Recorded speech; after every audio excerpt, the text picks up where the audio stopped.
begins with a legendary cosmogony and relates to how the first two mortals were begotten by the wind spirit and his wife, Bao, Baau, or darkness. That's funny. She sounds like Bow, right? Uh-huh. Doesn't it not? Yeah, that's wild. So, Baau. did you by any chance get anything for Bao? Just now. Yep. Hold on. Ba, according to the cosmogony of the Phoenician, is the original night, the wife of the spirit Colepia, and by him, mother of Eon, the firstborn of time, out of whom Genius and Genia sprang. That's all I see right now, but that's just because I Now, just did it. they But mentioned Eon, right? Eon, yeah. EON? Okay. Mm-hmm. So, how about, what was the name of the wind spirit again? Her husband?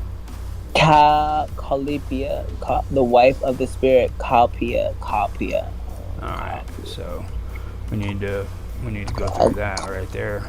Okay, Calpia. Da, da, da, da, da, da, da, da, da, da.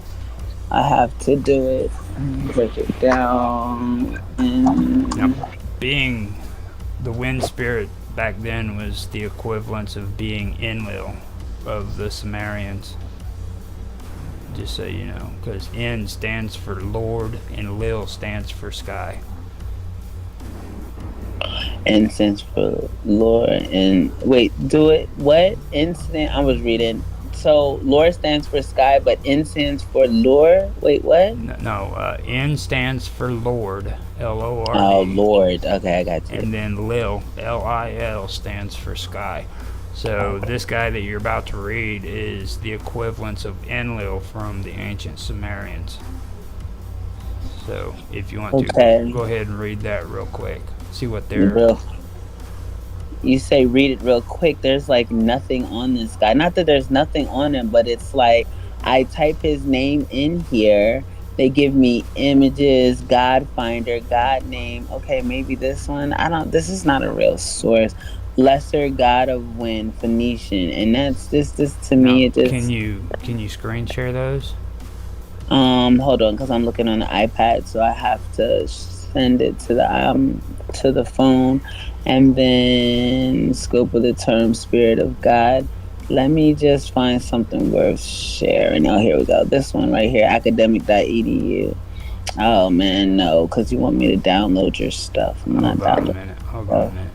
Let me go ahead and spell that name for me. Kolpia.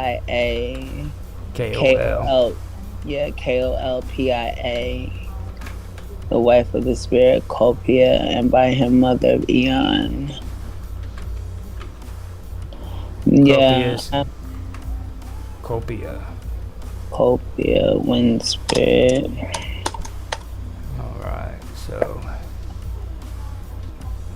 hey, whose world of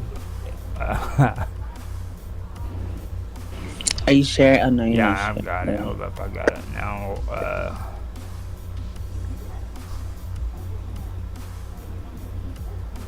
Oh wow, it looks like a girl. It says images for Colpia, wind spirit. Yeah, that's It what I'm looks getting like to. that's Can wild.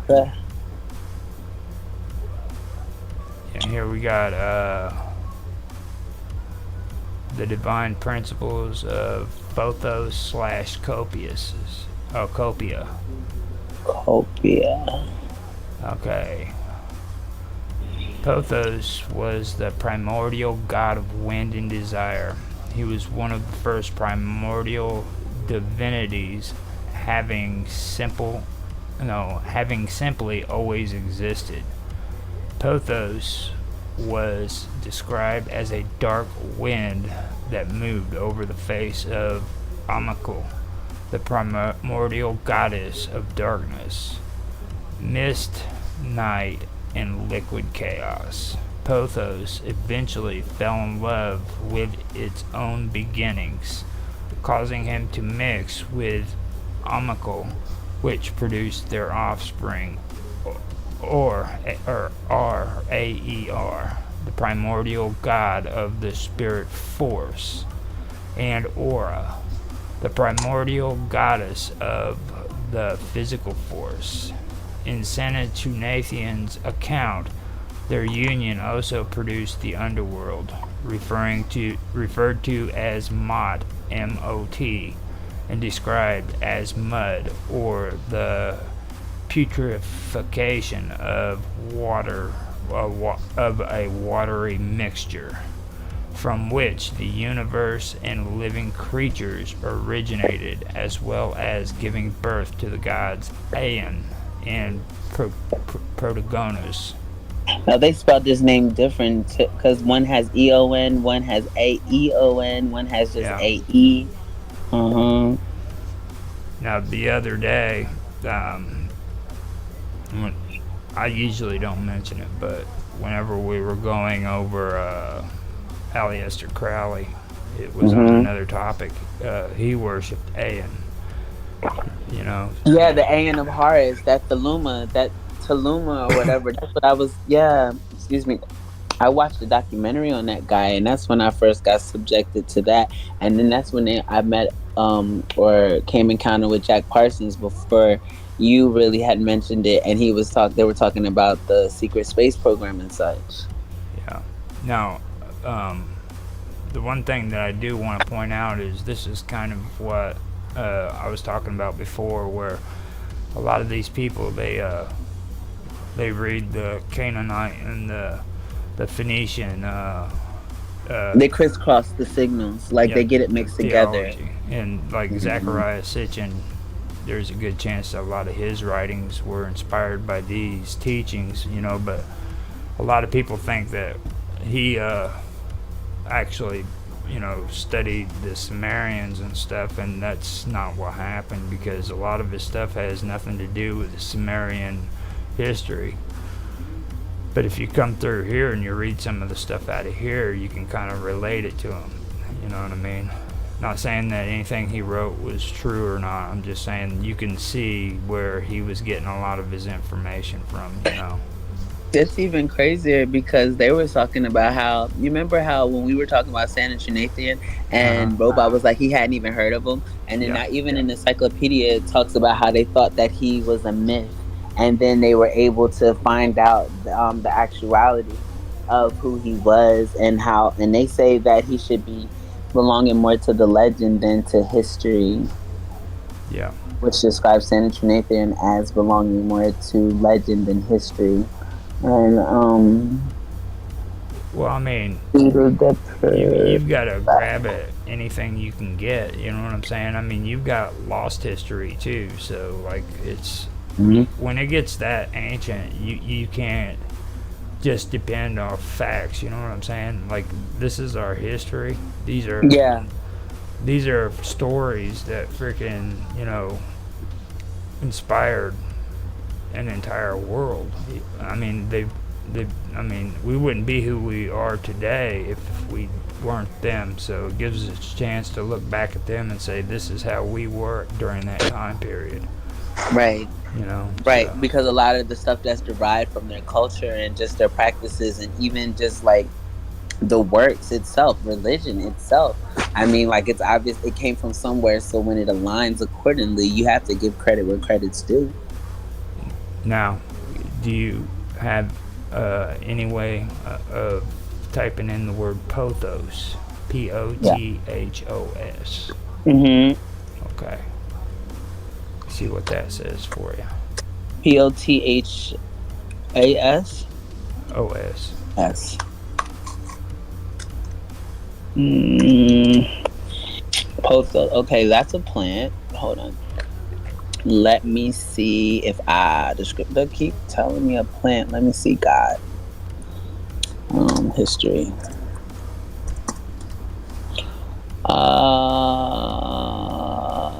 Phoenician. Let's try. It says it's a plant for good luck. Just a plant?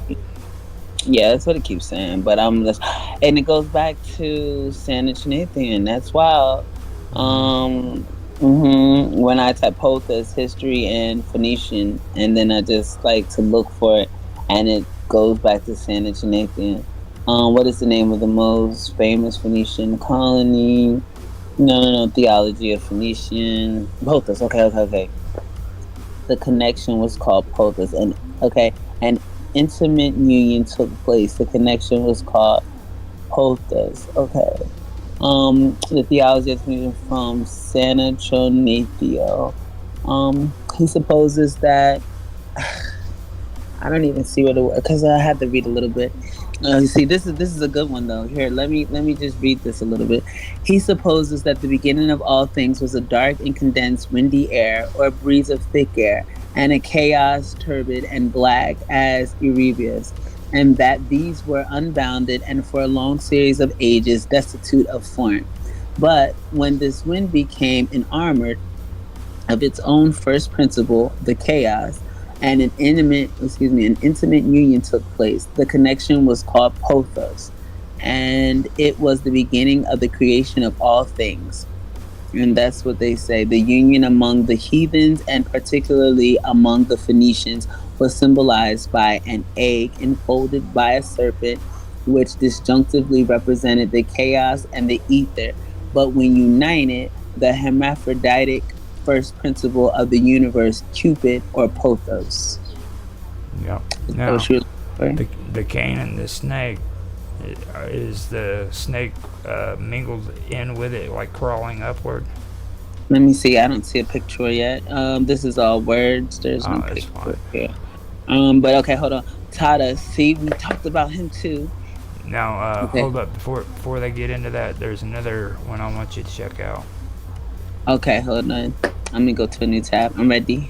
Okay, spell this out, or yeah, type this out. OMICHLE.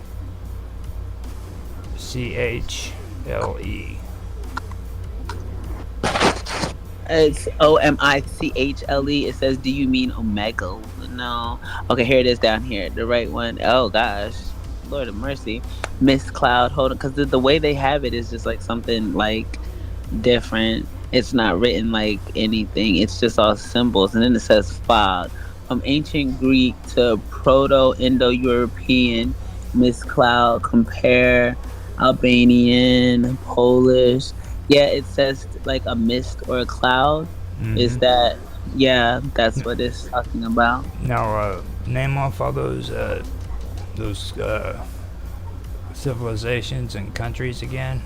Okay. From ancient Greek, from Proto-Indo-European, Miss Cloud, compare Albanian Megiel, Polish Megla, Latvian and Lithuanian Migla, compared to Armenian Persuasion,